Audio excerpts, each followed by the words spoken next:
This thing that he's doing where he's pretending that he's a woman is very smart. It really don't make a difference if you say he or she to me. Some psychopath can just pretend that they're a woman and knock women over on the court. I gotta take this out. Norman's a fucking woman, dude. I bet. It's a giant dude. A giant dude who's just dominating these chicks. So the more controversy there is, the more people do come to see them. The crazy thing about the WNBA, imagine if the NBA had the same sexual dynamic. Imagine if the most of the team was a bunch of gay dudes who were like very aggressive and black. The top personalities in sports commentary are tearing down the WNBA's double standards on national television, and the executive staff is in a panic as the league faces a huge ideological crossroads. If you appreciate this content, consider giving this video a like and subscribing to the channel. Believe it or not, more than 73% of viewers haven't subscribed yet. It's free and only takes a second, but it means the world to us. So did you subscribe already? Great. Thank you so much for your support. Now back to the video. You can't define what a woman is, then you're an idiot. And this is nonsense. And that's what your ideology is. Your ideology is so stupid, you can't define the difference between a male and a female. And so you've decided that people identifying with something means it's a real thing, and you have to say it because everybody else says it. And they scare you, and they'll cancel you and go after you. So everyone's agreed to nonsense. So this is where we painted ourselves into this dumb... Corporate media's initial aggressive attempt to promote political narratives has utterly backfired, sparking a fierce public debate that extends from major podcast studios to mainstream news programs. Her voice to the debate over transgender athletes. She's a WNBA star, slamming the push to ban biological men from competing against biological women. So when someone like Brittney Griner says, actually, I'm going to fight for men to play in women's sports, it's just another blow against lots of young female athletes. But they've painted themselves in a corner, because if they don't let the guy in, it looks bad. Right. But if they do, he's going to dunk. Well, the thing is, can you define what a woman is? And until you can't, if you can't define what a woman is, then you're an idiot. And this is nonsense. In a heated episode of the Joe Rogan Experience, host Joe Rogan attacked the sports establishment, saying that these organizations have put themselves in a ridiculous situation where they are unable to even describe what a woman is. Rogan presented the stark, brutal truth. The things that Joe Rogan, a prominent podcaster, one of the things that made him wake up to this issue is he's an MMA fighter. Correct. And when Joe Rogan saw biological males who are transitioning to female beating the hell out of biological females in the ring, he started to think, What are we doing? What are we doing here? Like, why are we cheering this on? If you say anything like, look, trans women aren't women. There are men who identify as women, which is fine, but there's a biological distinction that protects women in sports, and that's chromosomes. We know XX chromosome, you're a woman, XY, you're a dude. Do it that way. Call yourself whatever the fuck you want. But if you want to play in the WNBA, you have to have... Highlighting the fact that fundamental genetics underlies biological reality. XX chromosomes for women and XY for men, and caution that permitting biological males to participate in female sports totally undermines the essential safeguards that Title IX was designed to offer. To be able to ensure that it's fair playership, though. I don't know if playership's a word. For college sports and for the WNBA too, 100%. I mean, I don't think it's ever okay for guys to be playing girl sports, but if this is true, then she was like the origin of this epidemic. Mostly big black gay ladies and a few scared-looking Sophie Cunninghams that have to point fingers at people. I mean, you're surrounded by people who think you're perhaps sexually attractive. They've made it into a reality show. It's become like Real Housewives. They're all just fight now. Right. That's the only reason you watch. But it is an interesting sexual... Doesn't. The WNBA have an onus of responsibility to be able to ensure that it's fair playership, though. I don't know if playership's a word for college sports and for the WNBA too. 100%. I mean, I don't think it's ever okay for guys to be playing girl sports. But if this is true, then she was like the origin of this epidemic. Mostly big black gay ladies and a few scared-looking Sophie Cunninghams that have to point fingers at people. You're surrounded by people who think you're perhaps sexually attracted. They've made it into a reality show. It's become like Real Housewives. They're all just fight now, right? That's the only reason you watch.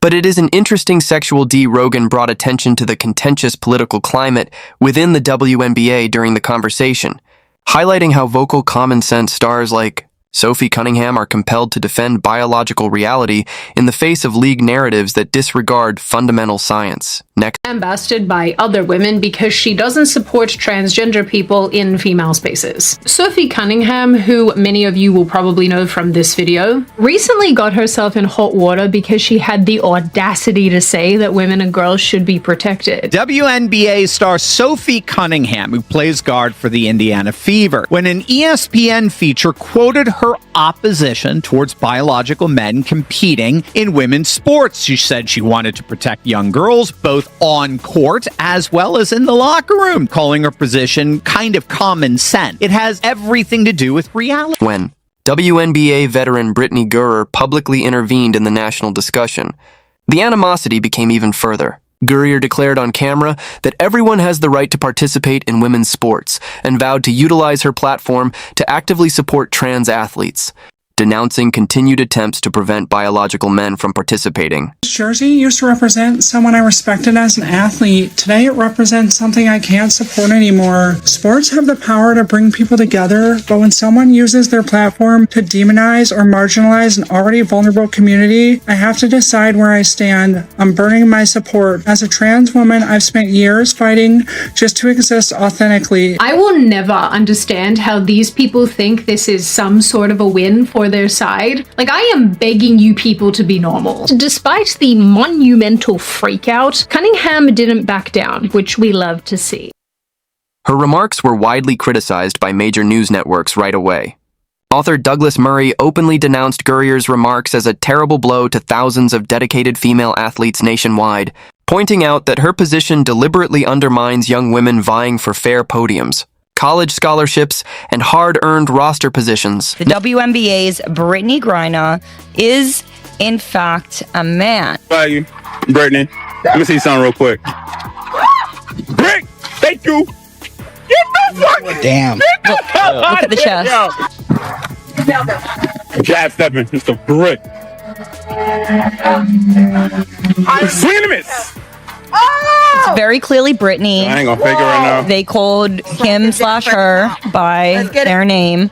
And as you can clearly see here, his bare chest is complete. Noted that years ago, after witnessing biological males transform and physically subjugate female rivals in combat sports, even Rogan realized the underlying danger of this problem. Griner's remarks were applauded by radical activist groups, but female athletes have come out to spearhead an intense counter-protest.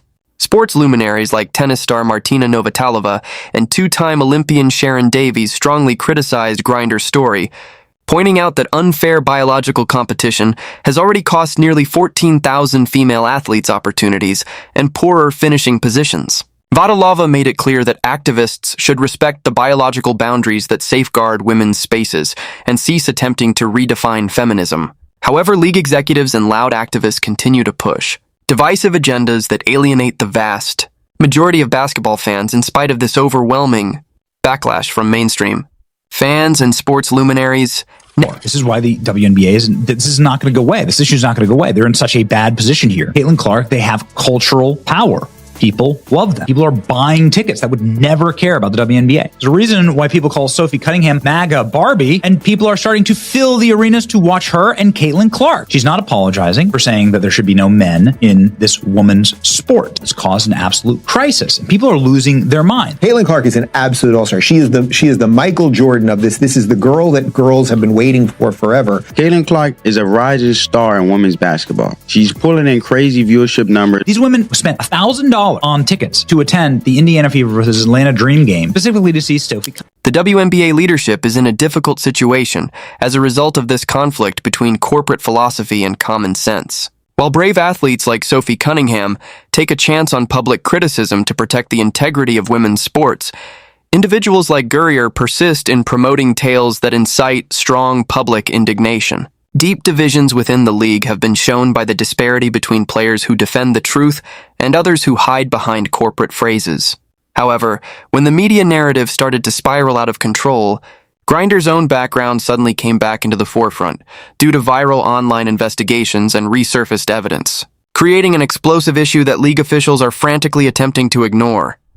Thing that he's doing where he's pretending that he's a woman is very smart. It really don't make a difference if you say he or she. To me, some psychopath can just pretend that they're a woman and knock women over on the court. I gotta take this out. Norman's a fucking woman, dude. I bet. It's a giant dude. A giant dude who's just dominating these chicks. So the more controversy there is, the more people do come to see them. The crazy thing about the WNBA, imagine if the NBA had the same sexual dynamic. Imagine if the most of the team was a bunch of gay dudes who were like very aggressive. Viral. Conversations on major media platforms have forced the WNBA front office to completely limit the damage as public scrutiny hits an all-time high. A team of analysts on the well-liked commentary program Valuetainment examined leaked video clips, revived media footage, and internet rumors about Gurrier's past, emphasizing the complete silence from major sports networks about her time in Russian captivity.